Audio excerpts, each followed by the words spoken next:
Hola chicos, ¿qué tal? Nuevamente saludándonos y con un nuevo video para nuestro canal de MathQuest y bueno, también para apoyo a nuestras clases. Pues el tema de ahora que vamos a revisar es un poquito de la historia de la geometría y vamos a recuperar algunos elementos que habíamos visto anteriormente en otras presentaciones. Pues bueno, vamos a iniciar. Cuando hablamos nosotros de la geometría, es una primera ciencia que surge con el estudio de las matemáticas. Para esto, bueno, nuestro primer antecedente es la prehistoria. Y si ustedes observan ahí en la imagen tenemos un vaso que procede del periodo neolítico y podemos ver cómo el hombre en estas primeras expresiones artísticas empieza a desarrollar estas nociones ya de la forma y el espacio y pues inspirados también en las formas que observaban en la naturaleza.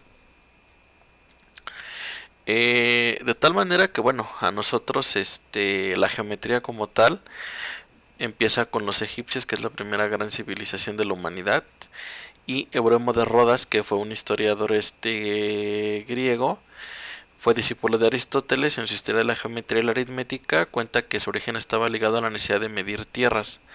De hecho, si nosotros vamos a la palabra geometría, básicamente su significado es la medición de la tierra. Y digamos que tenían esta necesidad de medir las tierras después de cada crecida del río Nilo. Acuérdense que los egipcios se ubicaban a las huestes del río Nilo. Entonces cuando llueve en el desierto, llueve mucho, entonces el río se desborda y entonces lo que los egipcios necesitaban hacer era medir esos terrenos, esas parcelas, para que a su vez cada agricultor pues obviamente tuviera que entregar pues, los elementos que le correspondieran al faraón. Entonces de ahí surge, realmente de ahí surge la noción de lo que es la geometría.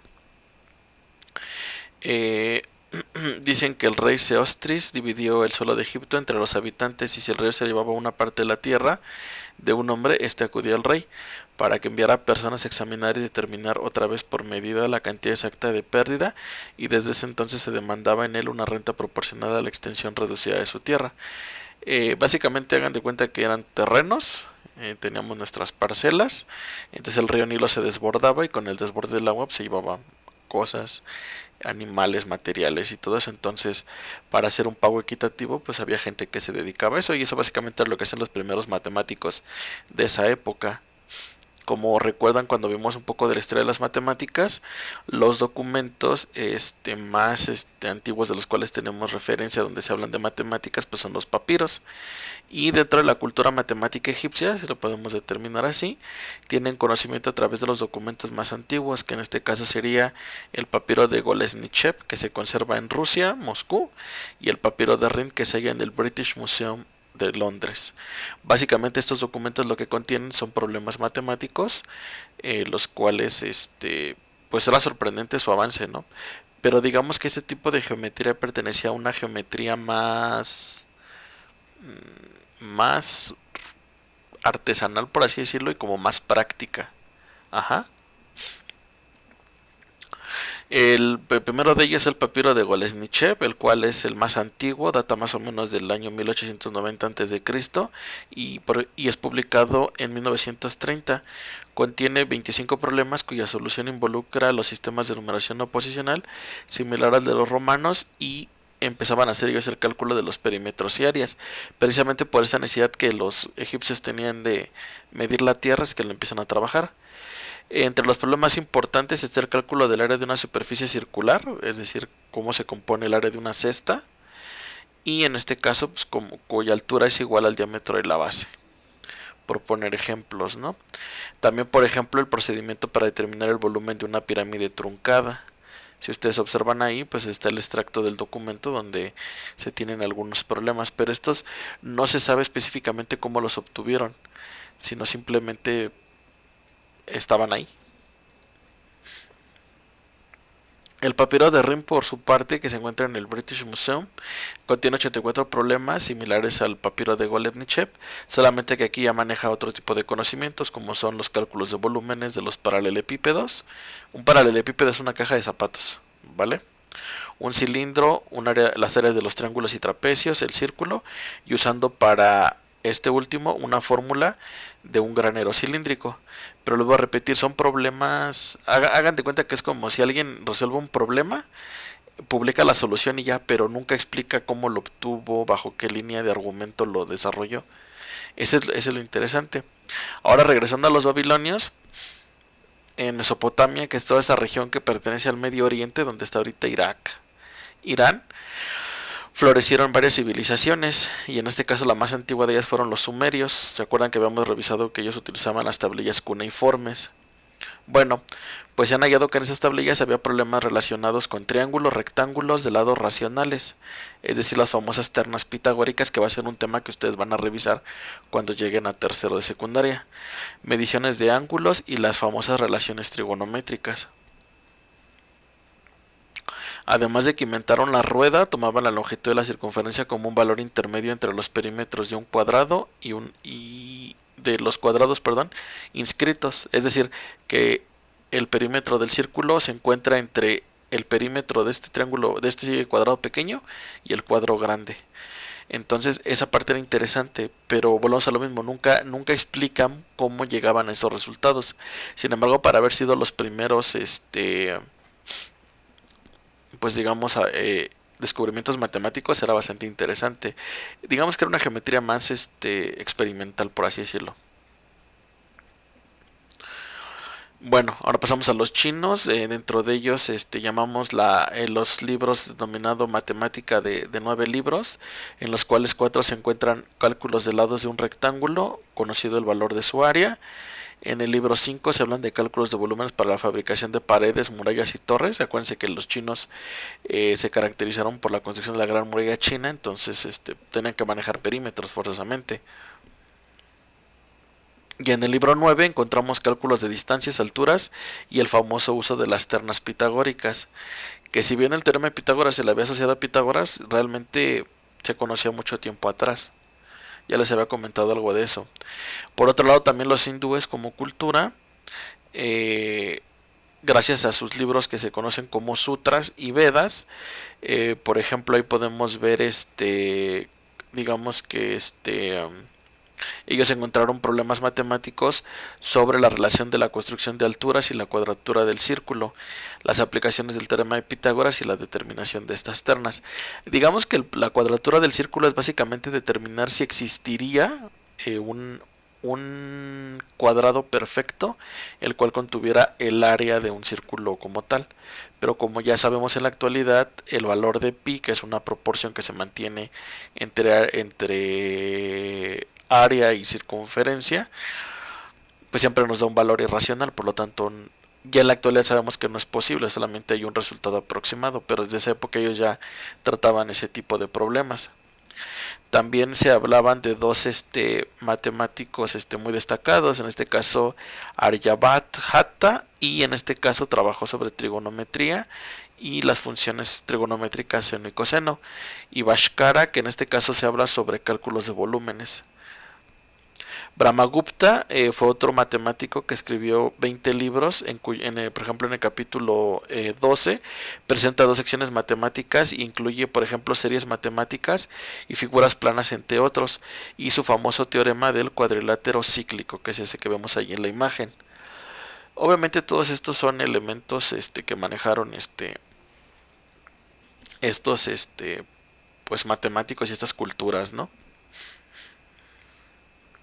Ahora pasamos a lo interesante, los griegos. Si bien los griegos se les pueden llamar como los padres de la geometría y todas las ciencias que todavía hoy en la actualidad se siguen estudiando, como la filosofía, pues es importante conocer algunos de sus filósofos más importantes. El primero de ellos es Tales de Mileto, que en este caso nació en Turquía. Bueno, Mileto es una ciudad que está actualmente en Turquía, aproximadamente en el año 585 a.C., y él conoció muchos de los avances de los egipcios y babilónicos o mesopotámicos, gracias a estos intercambios comerciales. Acuérdense que después de las grandes civilizaciones del mundo antiguo, después vienen las civilizaciones del Mediterráneo. Entonces los griegos, al ser una civilización del Mediterráneo, por todo el mar Mediterráneo, ellos tenían contacto comercial. También acuérdense que los fenicios, por ejemplo, eran civilizaciones que se dedicaban a la mar. Entonces, por ejemplo, aquí en Grecia se sientan las bases de lo que es un sistema lógico deductivo y se da inicio a lo que van a ser los postulados que más adelante vamos a ver en qué consisten. Pero estos postulados son verdades ciertas con las cuales nosotros podemos construir las teorías. Bueno, aquí podemos recuperar dos escuelas muy importantes, que es la escuela jónica, que pertenece a Tales de Mileto, y él es el que en este caso empieza a dar ahí clases sobre filosofía, historia, matemáticas, etcétera. Y en el caso de la escuela de Crotona, a cual pertenece Pitágoras de Samos, el famoso matemático del teorema de Pitágoras. También encontramos a los eleatas, con Zenón de Elea, por eso Eleatas, y en este caso la escuela de Atenas, donde hablamos de Platón e Hipócrates de Quíos. Todos ellos fueron filósofos de la antigua Grecia. Ajá. También en la ciudad de Alejandría, que fue la ciudad que funda Alejandro Magno ya tiempo después, cuando conquista casi toda Europa, se funda en la escuela de Alejandría, que en este caso pertenece un poco a lo que era la biblioteca de Alejandría también. Y bueno, ahí hablamos de Arquímedes de Siracusa, que fue un gran ingeniero y arquitecto, Apolonio de Perga, Eratóstenes de Cirene, que de hecho ese lo vamos a ver más adelante con la famosa criba, y Euclides de Alejandría, que fue ese que se considera como el padre de la geometría euclidiana, o la geometría ya plana, que es mucho de los temas que se ven en matemáticas. Entonces, bueno, podemos rescatar algunas ideas, por ejemplo, Tales de Mileto. Como les comentaba, que la mayoría de ellos eran filósofos, porque realmente en la antigüedad no había como que la separación de áreas. Ay, pues esto es matemáticas, no. Generalmente los filósofos sabían de muchas áreas. Química, alquimia, que en realidad se llamaba alquimia, filosofía, biología, matemáticas, derecho, o sea, todas estas áreas los filósofos las estudiaban. Es conocido realmente por el cálculo de alturas de las pirámides mientras la sombra proyectada, y digamos que él se hizo famoso a partir de la predicción de un eclipse solar. El interés de Tales por la ciencia se originó en sus contactos comerciales con Egipto y Mesopotamia, y fruto de los cuales llegó a conocer en buena medida la matemática y astronomía babilónicas. Por ahí, si ustedes ubican, por ejemplo, en Babilonia, se dio la famosa religión de los zoroastros, y por ejemplo ellos se dedicaban mucho al estudio y la observación de los cuerpos celestes con ciertos instrumentos como tipos astrolabes, por así decirlo, y por ejemplo ellos manejaban mucho esta noción de los cuerpos celestes. Entonces todo ese conocimiento también lo lleva a Grecia. Sus teoremas importantes se le atribuyen, por ejemplo, que todo diámetro corta el círculo en dos partes iguales, los ángulos de la base de un triángulo isósceles son iguales, y los ángulos opuestos por un vértice se forman al cortarse en dos rectas iguales, que ese es un problema matemático que se ve, si mal no recuerdo, por ahí de segundo grado. También encontramos los teoremas de los triángulos y lados, los triángulos y los lados, a partir de las construcciones que vamos a ver, que son ciertas reglas de construcción para los triángulos. Y por ejemplo, todo ángulo inscrito en un círculo es un ángulo recto, por poner nada más algunos ejemplos, ¿no? Aquí, por ejemplo, el famoso teorema de Tales, que ustedes lo ven en tercero de secundaria, habla sobre la proporcionalidad y la semejanza en los lados de un problema como este. Estoy yendo relativamente rápido porque es mucha historia, y al final también quiero que podamos ver elementos prácticos y teóricos. Pitágoras de Samos, bueno, es el fundador de la escuela de Crotona, fue discípulo de Tales, y digamos que él ocuparon principalmente lo que es la geometría. De hecho, por eso el famoso teorema se le atribuye a él, aunque ya sabemos que, bueno, los egipcios lo conocían mucho tiempo atrás, y llegó a descubrir algunas propiedades de la geometría plana y del espacio. Básicamente él propuso que las matemáticas se podían distribuir en matemáticas discretas, las cuales podemos encontrar la aritmética y la música. Por ejemplo, las notas musicales son sonidos que están discretos, por ejemplo la escala pentafónica y todo eso, él lo estudió. Y podemos hablar de matemáticas continuas, y ahí podemos encontrar lo que es la geometría y la astronomía. Ajá. Por ejemplo, él estudió los triángulos isorrectángulos, hallado por ejemplo los famosos segmentos inconmensurables, está la construcción geométrica del polígono estrellado de 5 lados, que es una figura muy particular de la escuela pitagórica, y en este caso también la teoría de figuras que llenan el espacio, los famosos teselados. Ese también lo vamos a ver, es un tema muy interesante que vamos a ver más adelante, y por ejemplo ahí se plantean elementos sobre cómo hacer mosaicos. Ajá. Lo que les comentaba, el famoso teorema de Pitágoras, pero si ustedes observan del lado izquierdo tenemos el extracto del papiro de Rhind que corresponde a esa parte, ellos ya lo conocían, y del lado derecho, si ustedes observan, están el extracto de los 9 libros de la cultura china, donde también ellos ya conocían las propiedades del triángulo rectángulo y las ternas pitagóricas. Bueno, continuando con algunos matemáticos griegos, por ejemplo, Zenón de Elea fue un pitagórico, es decir, fue alumno de Pitágoras, pero terminó siendo discípulo de Parmenides y fue el fundador de las principales escuelas presocráticas. Ajá, entonces, por ejemplo, la escuela de los Eleatas, y se le atribuyen, por ejemplo, demostraciones por el reductum ad absurdum, así se dice en latín, o la reducción al absurdo, donde a partir de una contradicción aparente podemos validar o no una proposición matemática. Se ocupó problemas de los fundamentos de la matemática y la dialéctica, digamos que ahí en ese caso, quien fue el inventor fue Aristóteles, de esta dialéctica. Básicamente es como el antecesor de lo que más adelante en filosofía vamos a conocer como tesis y antitesis. Una de las contribuciones al conocimiento matemático son las discusiones sobre el infinito. Para él creó algunas paradojas, de hecho la famosa paradoja de Zenón plantea esta hipótesis sobre si una cantidad puede ser de manera continua, dividida hasta no tener fin, o realmente se llega a un punto donde no haya posibilidad de seguir dividiendo. Ajá. Y ahí hablamos, por ejemplo, de la convergencia o divergencia de las series numéricas. También, por ejemplo, propuso paradojas con respecto al movimiento, como podemos hablar de la dicotomía, por ejemplo, la flecha que no alcanzó al blanco y Aquiles y la tortuga. Entonces son paradojas en las cuales se plantean este tipo de hipótesis. Continuando, tenemos a que es Aristócles de Padros, más conocido como Platón. Él es un filósofo griego que nació en el año 429 a.C. en Atenas, y digamos que ya desde joven se ocupaba de algunos cargos importantes.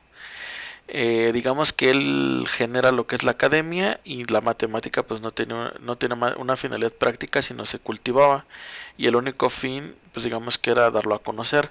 Fue uno de los filósofos griegos más conocidos y fue discípulo directo de Sócrates y maestro de Aristóteles. Platón, digamos que dividió la geometría en 2 elementos, que es la geometría elemental, que digamos que son problemas que se pueden resolver con regla y compás, y la geometría superior, que estudiaba ya problemas más antiguos y resolubles. Uno de ellos, por ejemplo, la trisección del ángulo o la duplicación del cubo, y el otro que era la cuadratura del círculo, que fue un problema que ya les comenté anteriormente. Y Platón estudió unos poliedros muy famosos que se le conoce como los poliedros regulares. Estos poliedros que ustedes ven aquí, que son el tetraedro, el hexaedro, el octaedro, el dodecaedro y el icosaedro, son figuras que, si nos dan oportunidad de que volvamos a la escuela, nosotros a través de una técnica de papiroflexia vamos a poderlos construir. Entonces son interesantes porque estos en particular siguen una regla, y esa regla es que siempre, o sea, no importa cómo tú manejes los números, todos estos objetos siempre te dan la constante 2. Entonces también son conocidos como los polígonos de Dios, y que también tienen que ver con las formas en las cuales se manejan. Digamos que ahí es donde también la matemática pierde un poquito la noción de ciencia, y también de repente se impregna de algunos elementos mágicos. Pero bueno, básicamente estas figuras se las descubrió y encontró que estos 5 sólidos, llamados sólidos platónicos, siempre cubren la propiedad de ese número 2. y espero que podamos tener oportunidad de hacerlos cuando estemos en la escuela. Aquí, por ejemplo, pues ya podemos ver algunas representaciones de cómo se conocían estas figuras geométricas. Otro matemático es Hipócrates de Quíos. Digamos que él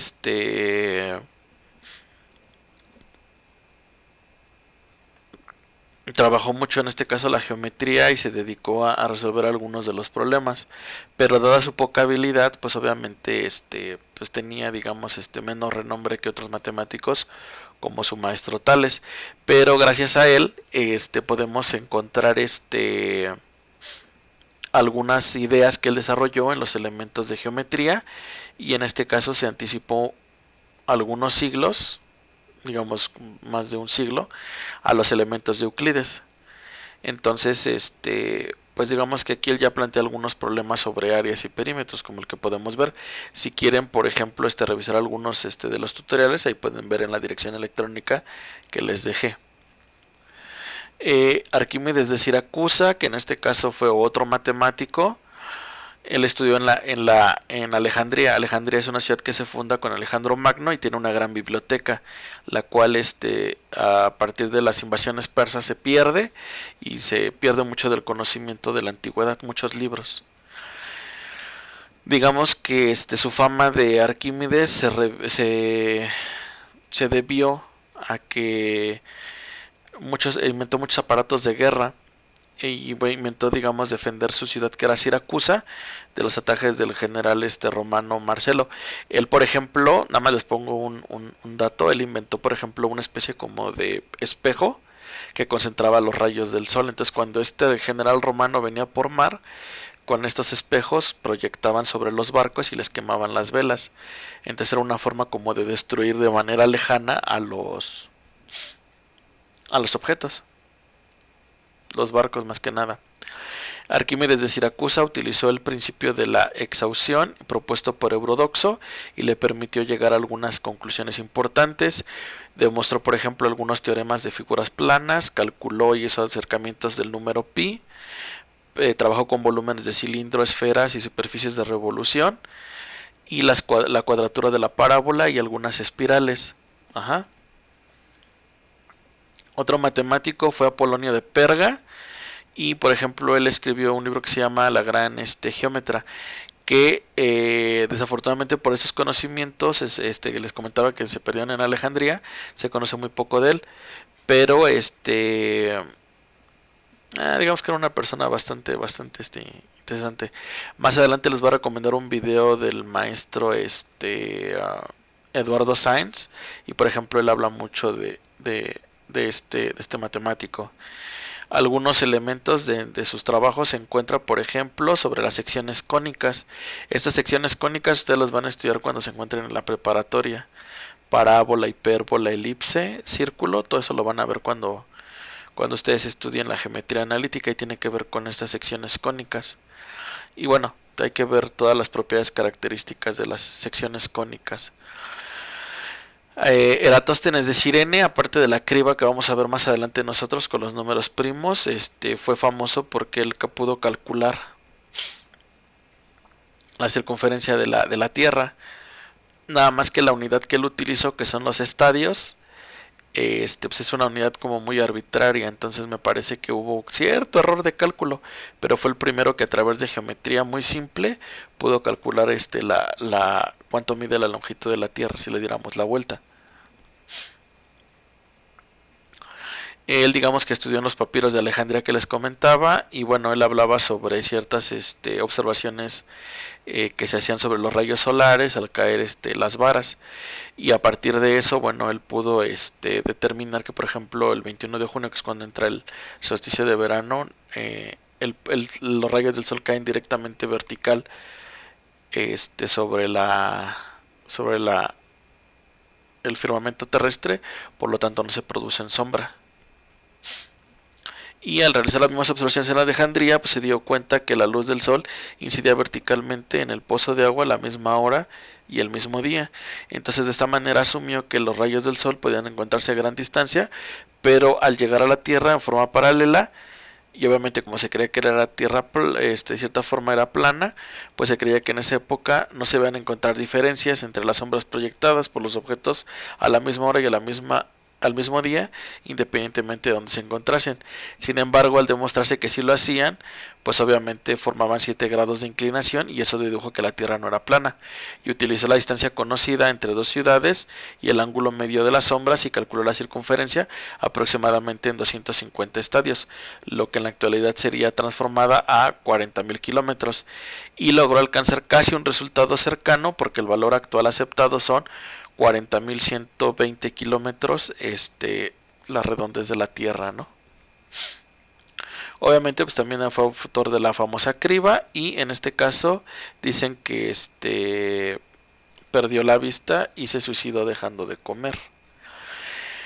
Y llegamos al gran Euclides de Alejandría, el cual se le considera como el padre de la geometría moderna. Euclides escribe un libro que se llama Los Elementos y organizó de manera axiomática y ya como en una enciclopedia, por así decirlo, todos los conocimientos geométricos y matemáticos. Por eso es que él recibe el nombre del padre de la geometría. Digamos que él se sentó solamente a sistematizar, por así decirlo. Él fue como el Google de esa época y se sentó a escribir sobre estos tratados. Y pues bueno, básicamente todos los conocimientos matemáticos que él trabajó provienen desde los egipcios, babilónicos y los griegos. Y bueno, su libro son los elementos, y él manejó nociones pues comunes. Por ejemplo, cosas iguales a una misma cosa son iguales entre sí. Las cosas que se pueden sobreponer a una se pueden sobreponer a otra, son iguales. Si se añaden iguales a iguales, los resultados son los mismos. Si se sustraen iguales a iguales, los resultados son los mismos. Y el todo, o sea, digamos el elemento entero, siempre es mayor que las partes. Y Euclides plantea los primeros 5 cuatro que se conocen de manera oficial y el quinto que se dio a discusión, pero ahorita vamos a platicar del quinto postulado de Euclides. El primero de ellos es que por un punto a otro solamente se puede trazar una recta. Toda recta puede prolongarse a sí misma en la dirección que sea. Con cualquier radio y un centro se puede trazar un círculo, todos los ángulos rectos son iguales entre sí. Y aquí digamos que se empiezan a generar que si una recta al cortar otras dos forma ángulos internos de un mismo lado menores que los dos rectos, y al prolongar la recta se cortarán en ese mismo lado. Digamos que los problemas clásicos de la geometría que todavía siguen generando discusión es la cuadratura del círculo, la trisección de un ángulo y la duplicación del cubo. Y a partir de la negación del quinto postulado se empiezan a generar geometrías no euclidianas.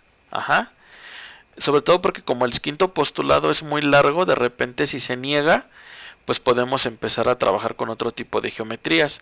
El primero de ellos, hacia el siglo XIX, estamos hablando por ahí de los años 1800, el gran matemático Gauss, que es uno de los más grandes matemáticos en la historia de la humanidad, empezó a trabajar con el último postulado. Entonces él, al trabajarlo y lo negó, digamos que se construye una contradicción, y a partir de ahí se empezó a generar lo que se le conocería más adelante como la geometría de Lobachevsky. Lobachevsky fue un matemático ruso, y él manejó lo que se le conoce como la geometría hiperbólica. Estas son geometrías que ya no tienen una representación gráfica, son representaciones más abstractas, y esa ya estoy hablando de matemáticas de nivel superior. Ya estoy hablando de matemáticas de nivel universidad o incluso hasta para temas de doctorado. Pero nada más que quiero que conozcan para que sepan cuál es la referencia. Otra geometría también no euclidiana fue manejada por Frederick Riemann. Riemann es un matemático famoso también por su famoso problema de la conjetura de Riemann. Y de hecho es uno de los problemas matemáticos que hasta la fecha no tienen solución. De hecho, quien soluciona ese problema matemático se gana directamente $1.000.000. Si tienen curiosidad sobre eso, busquen en internet los 7 problemas del milenio, y quien resuelva esos 7 problemas les van a dar $1.000.000. Y pues bueno, él también niega la postura del último apartado de Euclides, y a partir de él ya empieza a generar otro tipo de geometría que se le conoce como geometría elíptica. Les voy a repetir, todas esas geometrías ya no tienen representación gráfica. la hiperbólica y la elíptica. Tenemos ya más adelante que igual para el siglo XIX, con la geometría analítica desarrollada por el gran René Descartes, digamos que ya se relaciona la matemática algebraica con la matemática geométrica, y entonces Descartes une estas dos áreas, la álgebra por un lado, que habían desarrollado los árabes, como vamos a ver más adelante, y la geometría de Euclides. Y digamos que en este caso todas las demostraciones de esta geometría se realizan a partir de ecuaciones.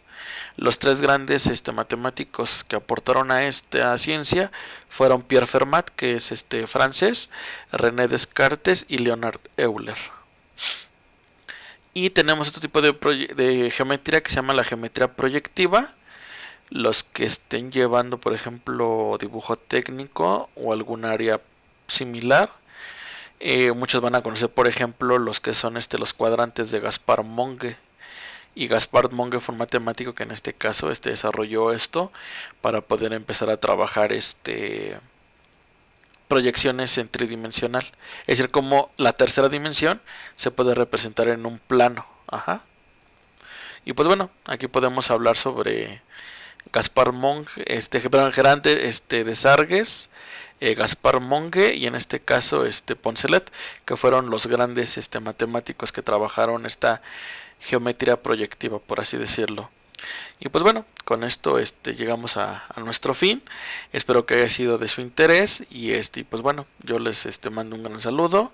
Cuídense mucho y sigámonos quedando en casa para que esta pandemia igual sea más lo más pasadera posible y podamos pronto vernos, y esperen más videos en el canal porque vamos a estar trabajando con algunas demostraciones geométricas, ¿vale? Pues cuídense mucho y chao.